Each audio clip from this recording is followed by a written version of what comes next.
సరే నేను గంభీరంగా మౌనంగా చూస్తున్నా.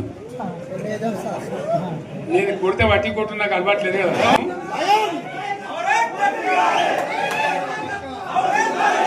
నా రోజులు కానీ అన్నట్టుగా నేను చూస్తా ఉన్నా. కానీ మనోళ్ళందరూ కూడా ప్రతిపాదిస్తున్న ఏంటంటే, ఒక సంవత్సరం జరిగిపోయింది, సంగమేశ్వర ఆన్నే పన్నది, బసవేశ్వర ఆన్నే పన్నది, పాలమూరు ఉత్పత్తుల పథకం ఆన్నే పన్నది, కాళేశ్వరం అట్లా ఎండబెడుతున్నారు, ఇవన్నీ అన్యాయాలున్నాయి. కాబట్టి ఫిబ్రవరి నెలాఖరులో ఒక పెద్ద బహిరంగ సభ పెట్టాలి, ఇంకా కథ చూడాలి జరుగుతూ ఉంది. కాబట్టి మీరు కూడా పెద్ద ఎత్తున దయచేసి ఆ సభకు కదిలి రావాలి, చాలా దూరమే ఉండదు. తెలంగాణ శక్తి ఏందో మరొకసారి చూపించి వీళ్ళ మెడలు వంచి ఇప్పుడు సాధించాలి. భవిష్యత్తు కోసం కూడా కొట్టాడకు మనం సిద్ధంగా ఉండాలని తెలియజేసుకుంటూ, ₹1,00,00,000 భూమి ఇప్పుడు 50 లక్షల కరెక్ట్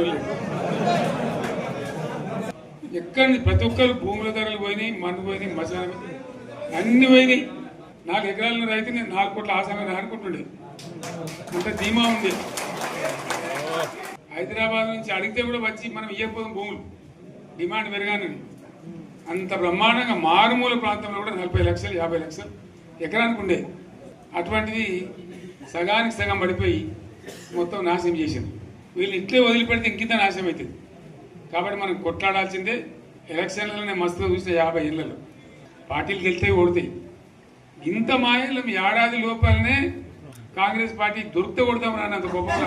ఫామ్ హౌస్ అంటే ఏముంటుంది, వారి ఉంటుంది, మక్కు ఉంటుంది, అల్లం ఉంటుంది. కాంగ్రెస్ వాళ్ళు అంతా మనిషి చేస్తే పారబడి తవ్వచ్చు కూడా. దీన్ని ఫామ్ హౌస్ అని మనం బదనాం చేసి అంతే కదా. అన్ని మబ్బులు వీడిపోయినట్టు ప్రజలకు అన్నీ తెలిసిపోతున్నాయి. మంచి ఏంది, చెడ్డ ఏంది, ఏం జరిగింది అన్నీ ఇంకా ఘోరమైంది నేను చెప్తున్నా. వీళ్ళ తెలివితక్కువతనానికి ఏమైంది, నిన్న మొన్న రిపోర్ట్ వచ్చింది, కాగ్ రిపోర్ట్ వచ్చింది. పోయిన సంవత్సరం మన గవర్నమెంట్లో వచ్చిన ఆదాయం కంటే 13,000 కోట్ల రూపాయల ఆదాయం తగ్గిపోయింది. ఇంకా మార్చి పోయే వరకల్లా ఇంకో 3-4 వేల కోట్లు అవుతుంది. అంటే 15,000 కోట్ల ఆదాయం పోతుంది. మన గవర్నమెంట్ ఉన్నప్పుడు ప్రతి ఏడాది 15,000 కోట్లు పెంచుకుంటూ పోయినాయి. ఏడాది 10 నుంచి 15,000 కోట్ల ఆదాయం పెరిగేది మన టైంలో. అంత జాగ్రత్తగా మనం వ్యవహారం చేస్తాం.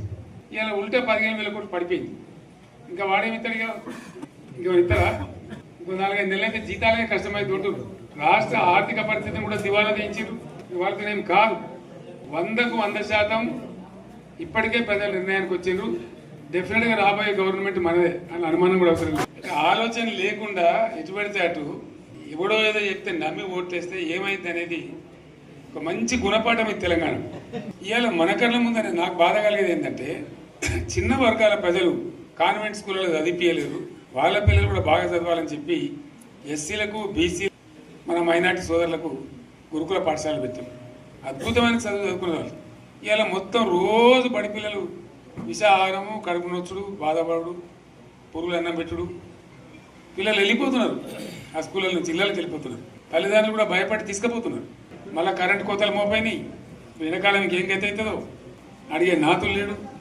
ఎవడన్నా గట్టిగా నిలదీసినడితే వాడిని పోలీసు నిలబట్టేయడం. ఇదేనా రాజ్యం? ఇట్లా ఉంటుందా రాజ్యం? ఎందుకు వచ్చింది ఈ పరిస్థితి చెప్తా. నాకు తెలిసి నాకే